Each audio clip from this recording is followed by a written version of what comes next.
আজকে আমরা চলে এসেছি খন্দকার্সের একটি ফ্ল্যাগশিপ ওপেনিং এ। এই স্টোরটা আমি এখনো ওভাবে ঘুরে দেখতে পারিনি, কিন্তু ফেসবুকে আমি যখন দেখেছি যে ছেলেদের অসম্ভব সুন্দর কালেকশন, আর যেহেতু সামনে ঈদ, তো আমি মনে করি আজকে থেকেই শপিংটা শুরু হওয়া উচিত, কারণ আজকে আমরা অনেক মানুষ আছি, ঈদের জন্য একটু একটু শপিং শুরু করি, যেটা রুপি আপু বললো।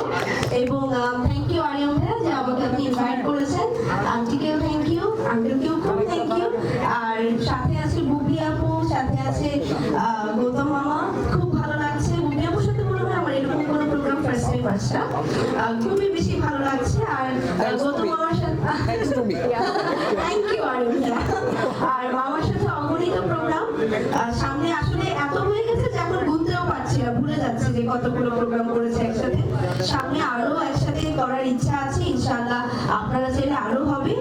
কিন্তু যেহেতু আমরা খন্দকার্সের ফ্ল্যাগশিপ স্টোরে এসেছি, আমি চাই ঢাকার আরো খুব সুন্দর সুন্দর জায়গায়, আরো একদম খুব কাছে আমাদের যাতে আরো অনেক আউটলেট হয়, আমরা সেই প্রত্যাশাই রাখি। Thank you. সবকটা আঙুল সমান হয় না, একটা মানুষ কখনো পারফেক্টও হয় না।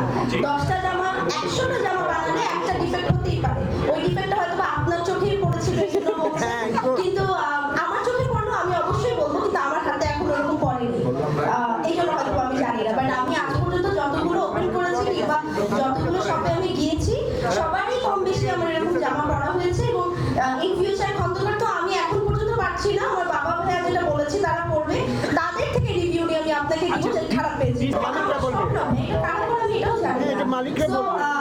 এরকম যে একটা পলিসি আছে এটাও আমি জানি না, কারণ আমি তো জানি।